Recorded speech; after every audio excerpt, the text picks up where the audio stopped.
so much. Well, folks, number one, we're at the end of the year. Can you believe it?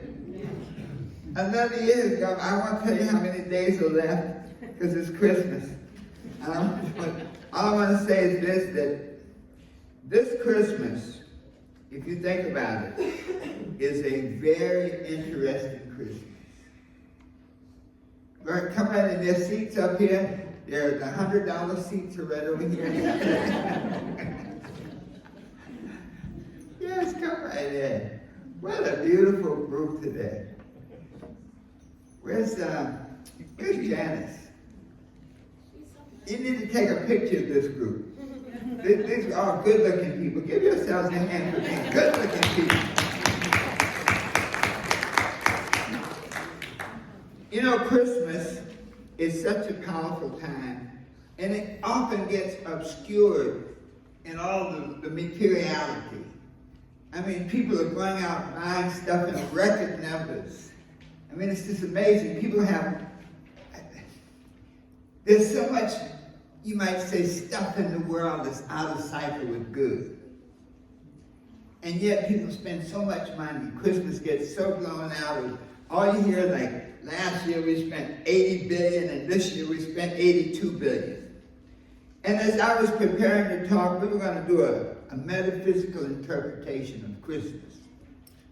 But I was watching the television, and I just kept seeing these gifts and people in lines, and I thought about the meaning of Christmas. Why don't we have Christmas all year long? Why should we just one day be good? And so, you know, during this time of year, we greet neighbors we don't even like. You say Merry Christmas to one that you like, I'll be glad when they move. But for some reason, because of Christmas, we get over that. And so as I thought about that, I said, you know, that's the message today. Let this Christmas be a message that we live, not just that we give, but a message that we live year round. And so as I thought about it, there are, we call it 4 attributes, 4 aspects of Christmas. The first is kindness and compassion.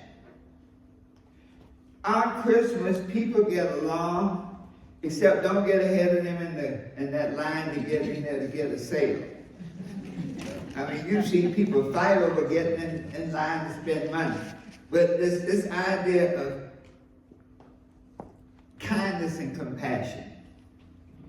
We often go out of our way to volunteer. This morning, we do 600, lasagnas. I mean, and we double that from last year, right? In other words, Meals on Wheels, 600 people got a chance to eat because so many of you, how many of you came, raise your hands who were here today? Let's give them a hand, yes. Because they were here early, and I mean, this, you know, wasn't just bringing in lasagna from Stouffer's, but I mean, this was some hand-baked lasagna people cared about. People donate to charity. People share, Merry Christmas, Merry Christmas. But yet, tomorrow, there'll be hungry people. Yet, next week, there'll be lonely people. Yet, in June, there'll be people who feel all alone and in pain and homeless. And so this year, this Christmas, instead of waiting for a once-a-year call to action, let's practice kindness and compassion every day. I mean, just speak to somebody. When you see somebody looking a little bit, just say, how are you today? Instead of saying Merry Christmas, say, Happy Day to you. Happy Day to you. Let's practice that together. Happy Day to you.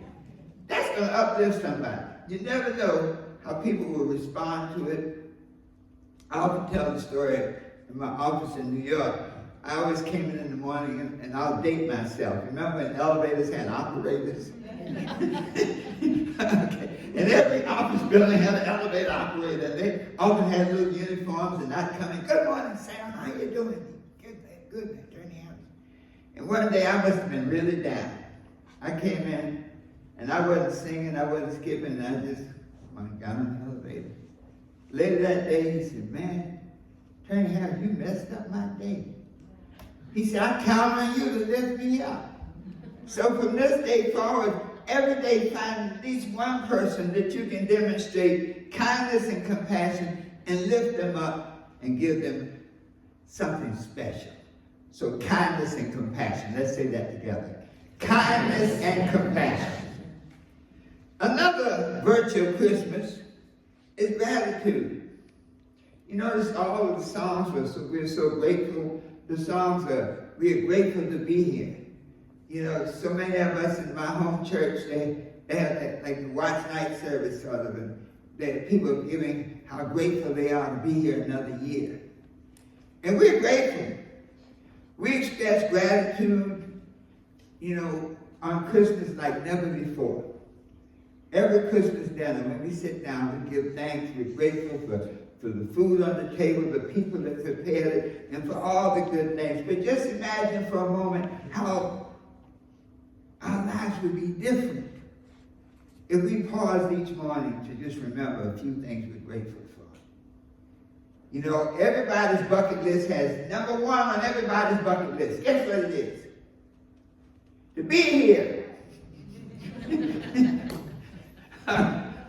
Okay, so if you can wake up in the morning, the first thing you need to say is, God, thank you. I am so grateful for being here. I am grateful for being alive. Let's say that together. I am grateful for being alive. And this Christmas just makes it all the better. Did everybody seem to have a special slip in their step? I mean, just people were here on time, early. Everybody was singing in key. We knew it. We're thankful for that. So we're thankful for people singing in key. Yes, we are. But from this point on, show gratitude. Thank people for small things. A little thank you note. A card to a neighbor who's been through a tough time. You know, many of our friends have had challenges, health challenges and other challenges, and just send them a little card and say, man, I feel you. I know you're getting well. I see you whole and healed. Gratitude doesn't require music, doesn't require money. It's just a showing that you are grateful for what God has given. Even the song Joy to the World, doesn't that fit in? Gratitude. So repeat after me, gratitude. Gratitude. The third attribute of Christmas is hope. When Teresa was reciting the Christmas story, the essence of the whole story was hope that a Savior was coming, a person who could transform the world. You know, they had problems back then too. You know, we don't have any option on problems. And you look back 50 years when I was a kid, I was only a kid, 50 years ago, and they had problems. But hope is the difference. There's an Arabian proverb that says, he who has health has hope. He who has hope has everything. And so from this moment on, let's exude hope. Hope might be to support somebody in time of crisis. You know, there's always somebody that's going through a tough time. Just give them a call and say, I'm with you. If you need me, give me a call. My friend just had a heart transplant. And I prayed and meditated with him. He was on 17th on the list. The next day he was number 3. I said, I think I worked. So last week he had his heart transplant, and today's the 5th day. So we talked earlier.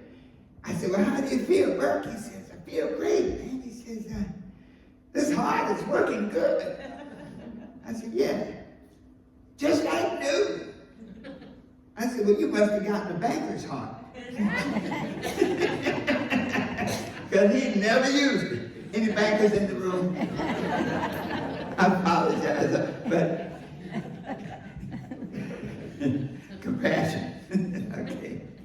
There used to be a day when bankers really cared. Today, everything is done by machines. So this idea of hope is to start acting it out. Schedule some stuff in your schedule, in your activities now, to do something for somebody else. To drop in, to give them an encouraging word. People in the church, one of the things, and for all of you who may be here for the first time, this is a loving, hugging church. When you come in here, don't you feel different? Because you really get that sense, that feeling that people care about you. And so hope is the key. So let's say hope together. Hope. And then finally, number 4. Christmas is always about togetherness. People come from miles around to get together once again with their families, to feel that communion, that togetherness.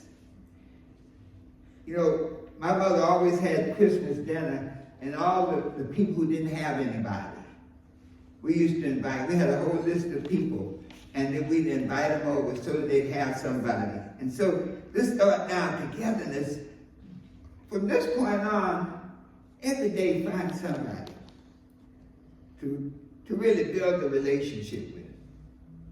To call people and make them feel that you're close to them, that you're their friends. Touch folks with dropping a little piece of candy or a meal. I bought some Seeds candy because I want to drop it to somebody who loves candy. I didn't even take it out of the bag because if I take it out, it's mine. But these relationships, to really focus on that. I'm an only child. How many only children do we have here? Yeah. Yeah, okay. Well, as an only child, you often don't learn to share. You sort of think the whole world revolves around you. And so I have found that I've had to go out of my way to really, be concerned about other people, to think about it. It's been a great growth experience. So from this point forward, reach out to new people, develop those relationships, nourish them, and let them happen. So as we put away the Christmas decorations and we finish singing the songs, let us be committed to keep the message going. Let's stand and close out this message. Let's stand and close it out together. Kindness and compassion all year long. Together. Kindness and compassion all year long. Gratitude each and every day. Gratitude each and every day. Hope for a better life. Hope for a better life. Togetherness. Togetherness. And love. And love. Compassion. Compassion. And then the oneness. And then the oneness that we all are created by a loving God. That we are all created by a loving God. Always knowing Always knowing that the best is yet to come.